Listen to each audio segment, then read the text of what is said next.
Kemarin itu kan gue kesempet ke event Razer yang waktu itu diundang sama Rodi dari Razer. Thank you very much sudah diundang. Waktu itu Razer lagi ngerilis laptop Razer Blade-nya dia ya, yang wow sekali bener. Luar biasa tuh laptop. Nah di event tersebut itu gue ketemu sama Lois dari Cranky Tech. Pada saat lagi ketemu sama si Lois itu, di otak gue yang pertama kali muncul itu adalah keyboard custom. Jadi ketika ngeliat Lois tuh langsung kayak, wah keyboard custom nih gitu. Jadi di sana akhirnya kita ngobrolin, atau gue lebih tepatnya gue tuh banyak bertanya tentang perihal tentang keyboard custom. Kenapa keyboard custom, apa sih bagusnya, kenapa orang milih keyboard custom, apa perbedaan dengan keyboard custom dengan yang sudah ada kayak gaming peripheral yang udah ada sekarang, dan and so on.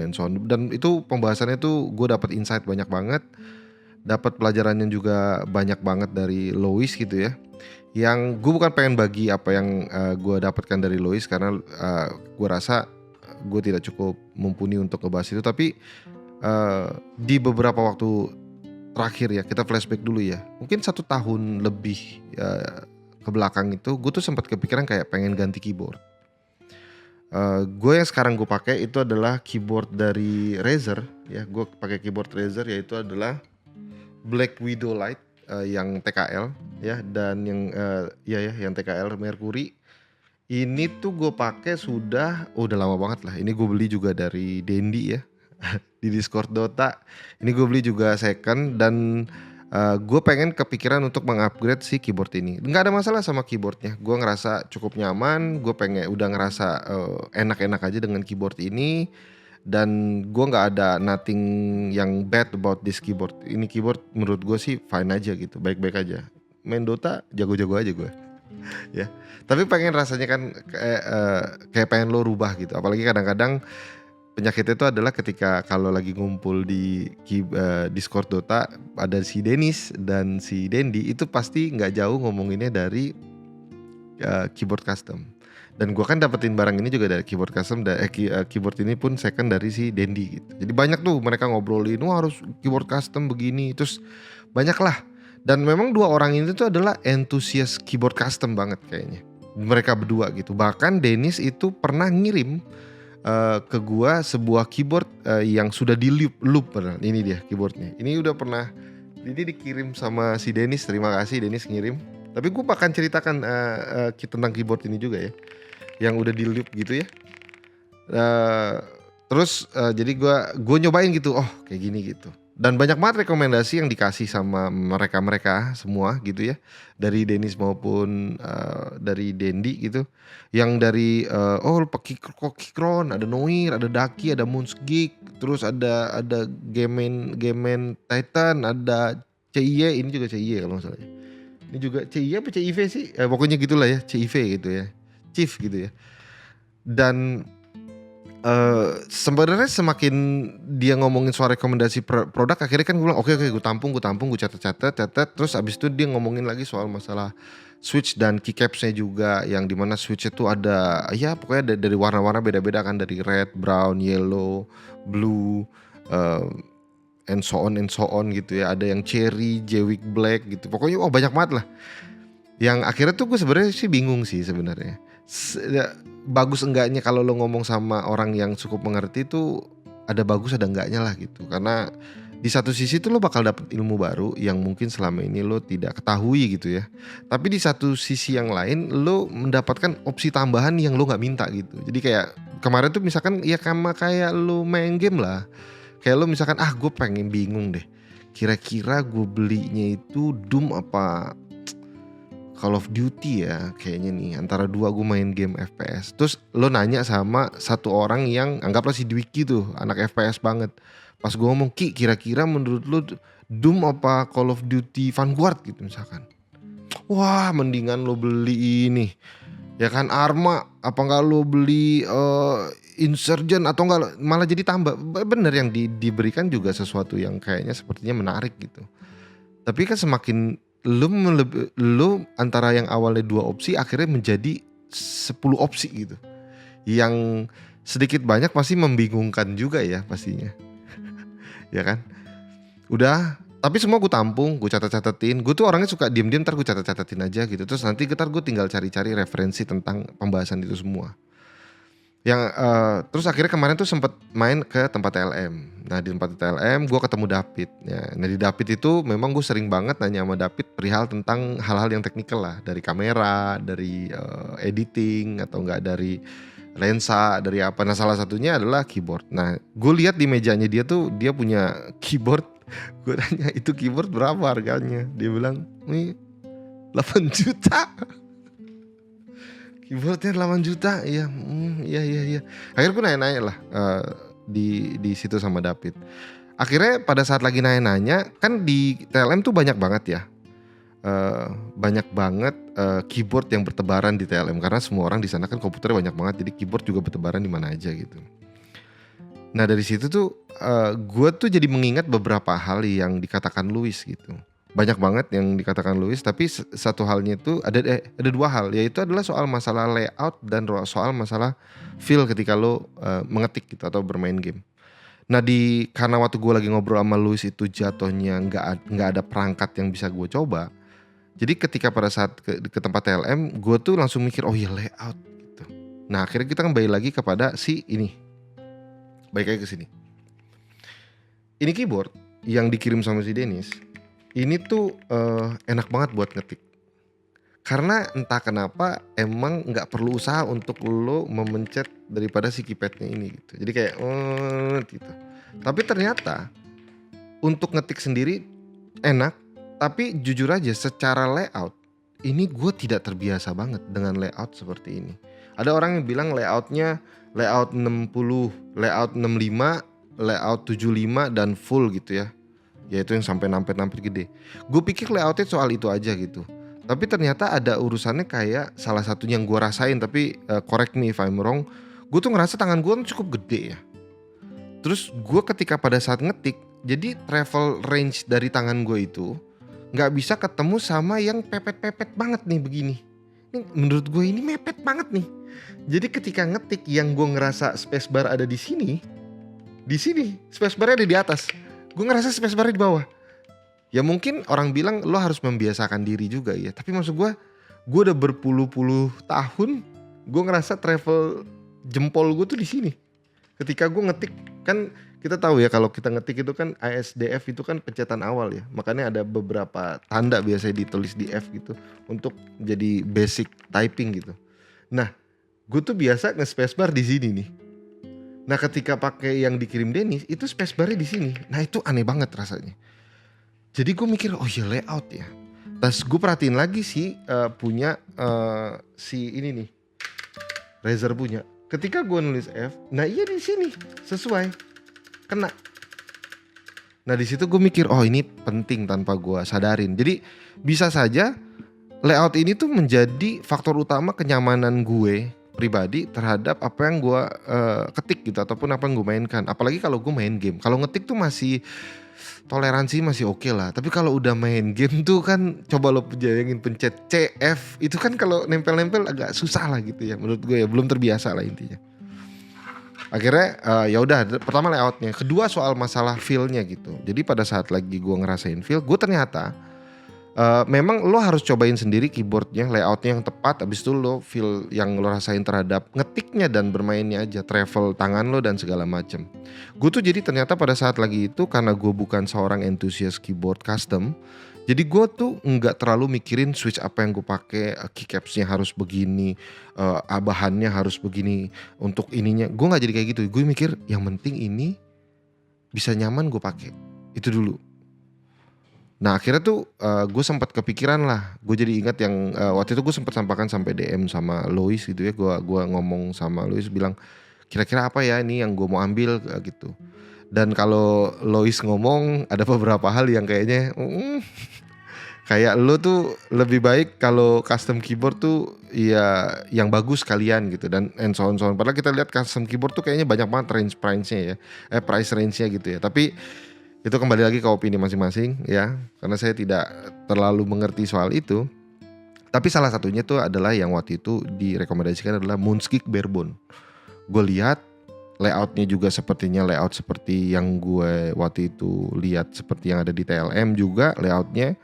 Dan gue liatin juga posisi keycapsnya dengan lain-lainnya itu kayaknya sepertinya mirip seperti yang gue rasakan, gue lihat di TLM juga. Gue mikir oh Moonskick, tapi waktu itu berarti kan barebone itu nggak ada apa-apanya kecuali lo harus nambahin lagi switch dan keycapsnya gitu, intinya poinnya gitu yang gue tahu kan.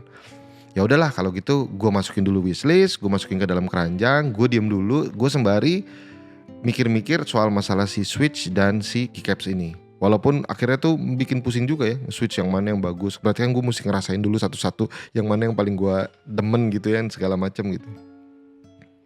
Nah pada saat itu gue sembari nyari-nyari di video YouTube, itu gue ngelihat si Lois Cranky Tech lagi ngebahas satu keyboard, yaitu adalah Noir Timeless 82. Nah pada saat lagi lihat, gue liatin tuh dia videonya, dari layoutnya kayaknya seperti yang gue mau nih gitu. Terus liatin lagi, ternyata dia bisa 3 mode nih, Bluetooth bisa, dongle bisa, sama kabel bisa gitu. Oke lah, gue mikir gitu. Lihat lagi, tapi kan gue udah kepikir bahwa gue akan build dari Moonskick ini kan. Dan terakhir lihat, harganya 1,5 lah kurang lebih ya, sekitar 1,5. Sedangkan waktu itu Moonskick tuh barebone-nya 1,4. Yang kayaknya sih kualitas lebih bagus lah, pasti aluminium mungkin atau apa gitu ya, gue kurang paham juga. Terus gue mikir kan, gue kan gak nyari yang gila-gila banget ya, tapi gue juga gak mau nyari yang feel-nya tuh gak bagus juga. Gue juga gak nyari, gue tuh punya ini mungkin pemikiran yang gak bagus juga ya. Gue tuh punya feeling kayak kalau gue udah beli keyboard harga 800.000 let's say gitu, ya gue kalau mau ganti kalau bisa jauh lebih mahal dari itu, mengupgrade lah biar punya quality yang lebih baik. Gue bukan ganti ke yang 300.000 atau 400.000. Bukan berarti 400.000 300.000 tuh gak bagus ya, tapi kan di pemikiran gue tuh mikir gitu bahwa harga pasti gak jauh dari quality gitu. Nah dari situ gue mikir ini 1,5, wah mahal juga nih ya kan, bagus juga mungkin gitu. Akhirnya pada saat itu gue dari yang pertamanya pengen ngebeli Moonskick barebone dan belajar switch dan keycaps, akhirnya gue memutuskan untuk mempersimpel dulu, yaitu adalah membeli Noir Timeless 82. Yang gue pikir ya udahlah, daripada gue nanti bangun-bangun nunggu-nunggu lagi, ya udah gue beli yang udah jadi.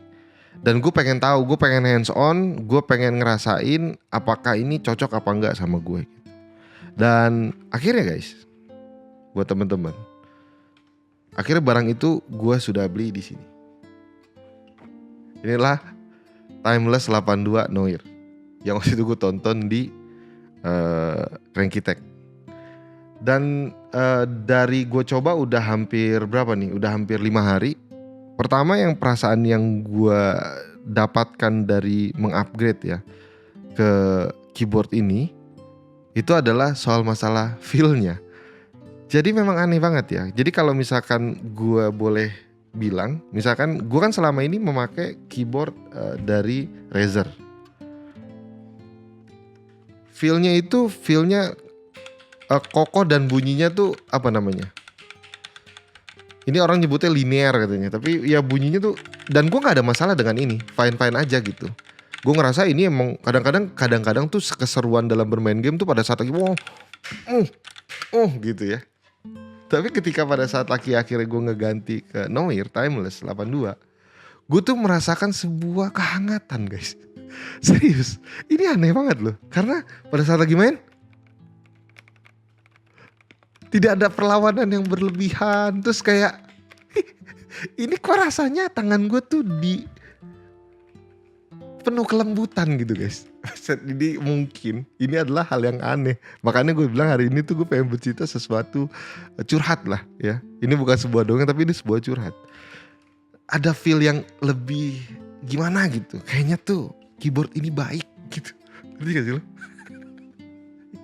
Ini tuh aneh bener. Keyboard itu baik gitu. Jadinya tuh gue pada saat, dan gue coba ketik gitu. Gue coba ketik dan gue ngerasain, dan gue ngerasa kayak enak. Travel buat jari-jari gue juga nyaman. terus warnanya gue suka gitu ya. Dan gue waktu itu ada pilihan dua antara Jwick Black dengan KTT White kalau nggak salah. Gue sampai cari dulu perbedaan antara Jwick Black dan KTT White. Ternyata perbedaannya tuh adalah di bunyinya kayaknya. Sejauh ini yang gue tahu ya, kalau kelihatan kedengeran dari orang ngetik-ngetik tuh bunyinya. Ya si Jwick Black ini tuh lebih halus aja bunyinya. Bunyinya tuh lebih halus. Terus si KTT White itu bunyinya lebih kenceng aja gitu, lebih tak tak tak. Mungkin lebih kayak ini kali ya, lebih kayak Razer gitu. Tapi gue nggak tahu, nggak bisa mastiin karena kan gue nggak beli yang KTT White kan. Nah, tapi memang pada saat lagi nyobain ini, gue tuh berharap salah satu mungkin downside-nya di saat gue coba make ini tuh adalah, gue kan pengen banget ya. Ini kan Razer Black Widow ini kan wired ya. Dan ini kan ada 3 mode gitu. Jadi bisa si timeless ini kan ada 3 mode, ada dongle, ada bluetooth, sama ada wired. Nah, untuk bluetoothnya nggak bisa gue pakai karena motherboard gue tuh bapuk guys. Ya, nggak ada bluetoothnya. Jadi kalaupun gue pakein tambahan dongle bluetooth, tetep nggak bagus ya bluetoothnya. Mendingan bener deh. Pokoknya lo kalau cari motherboard mesti ada bluetoothnya guys. Bener, bluetooth sama wifi udah. Ya kalau wifi masih oke lah. Pakai colokan USB wifi masih bisa diterima lah ya. Tapi kalau bluetooth tuh waduh ya oke, udah selesai itu. Gue akhirnya coba untuk make di dongle-nya. Akhirnya gue coba mainin Titanfall. Pada saat lagi gue mainin Titanfall, untuk awal-awal tuh gak ada masalah sama sekali. Pada saat lagi main-main, kok lama-lama gue tuh ngerasain delay-nya. Karena lama-lama kok gue mencet maju, tapi jedanya kerasa gitu. Kok agak ngendet-ngendet nih ya kan. Aneh gitu, jadinya kan aneh gitu. Gue tuh mikir sampai awal, mau motherboard gue bapuk nih. Motherboard gue nih bapuk nih. Nah tapi gue akhirnya nanya sama Andre juga waktu itu make salah satu keyboard juga gitu ya, yang menggunakan dongle juga. Terus gue ngomong, Dre kalau misalkan ini lo ngerasain gak sih Dre ada delaynya? Oh bang, kalau gue main game itu pasti gue pakai wire. Karena gue takutnya memang ada delaynya gitu. Nah gue nggak tahu ya. Jadi gue tuh ngerasa waktu itu gue mikir bahwa keyboard gue tuh motherboard gue itu bermasalah gitu. Kok bisa ini ada delay berasa banget gitu. Karena kan gue mikir motherboard gue tuh udah lumayan ketinggalan zaman lah intinya. Tapi ternyata si Andre bilang bahwa ternyata memang benar ada delaynya. Nah gue nggak tahu deh, mungkin teman-teman bisa tulis di kolom komentar apakah benar atau memang gue tuh ada yang harus gue setting gitu, atau harus ada yang gue perbaiki supaya si dongle-nya ini tuh delaynya tuh jadi kecil banget gitu. Ini delaynya tuh berasa cukup gede guys. Jadi bukan cuma delay kayak cuma gue pencet terus dia jalannya jeda sekian gitu. Enggak, nih gue maju mundur. Pas gue pencet maju, dia gak maju, gue pencet mundur, dia baru maju gitu. Gimana? Jadi kan ada jeda ya. Nah itu kan berarti gue udah kayak cenayang cuy main gamenya ya kan. Gue ngarepin bahwa pergerakannya itu kayak queue gitu cuy, menunggu ya kan. Tapi akhirnya gue coba, gue dapat kabelnya juga, USB-C-nya juga dari Noir-nya. Gue colok dan no problem at all. Sama sekali gak ada masalah, enak banget dimaininnya. Tapi memang untuk yang dongle-nya itu gue merasa jadi downside aja. Karena gue pengen juga memang di meja gue tuh kalau bisa gak ada kabel gitu kan. Walaupun ini mouse juga masih ada kabel ya. Tapi maksud gue kan enak juga kalau dia gak perlu ada kabel juga gitu. Tapi ternyata gue ngerasa sampai saat ini akhirnya mau gak mau gue tetap maininnya tuh pakai si wire juga gitu. Apakah gue ada yang salah setting atau apapun, gue juga kurang tahu ya. Kalau teman-teman ada masukan atau apa, silakan tulis di kolom komentar gitu. Jadi di akhir penutup ini gue akan coba untuk ngedengerin kepada kalian suara dari 3 keyboard ini, yang gue rasa 3-3-nya itu punya suara yang berbeda. Tapi yang balik lagi ya, gue mungkin cerita kali ini tuh gue cuma pengen curhat doang, tidak ada maksud apapun, tidak ada info apapun, hanya ingin bercerita aja bahwa ketika gue mengupgrade keyboard, gue tuh harus mikirin layout dan juga harus mikirin feel ketika pada saat lagi gue rasain. Jadi nggak bisa serta merta gue tuh ini bagus nih terus gue beli gitu. Jadi benar-benar kalau misalkan lo yang benar-benar kayak mau, gue ketolong sama TLM maksud gue, kalau lo memang pengen ganti keyboard atau upgrade keyboard, ya lo datang ke toko yang ada keyboard gitu bro. Jadi lo bisa letak nyobain yang mana yang paling enak ya. Terlepas dari switch-nya apa, keycaps-nya apa gitu ya, quality build-nya apa, tapi lo cobain aja dulu travel jari-jari lo enak apa enggak dan segala macem. Dan gua waktu itu sempat akhirnya jatuhnya ke layout yang seperti ini, ya karena ternyata ini yang cocok, sedangkan layout seperti ini layout yang enak buat ngetik. Ya, layout yang buat ngetik tapi nggak enak buat main game. Ini gue nggak bisa main game pakai ini. Mungkin ada kesalahan dari guanya juga. Mungkin karena mungkin ini memang keyboardnya dibangun buat ngetik atau gimana, gue nggak tahu ya. Tapi gue ngerasa sih jarak antara keycapsnya itu cukup lumayan, tidak terbiasa banget gue. Di sini gue jauh lebih nyaman gitu ya.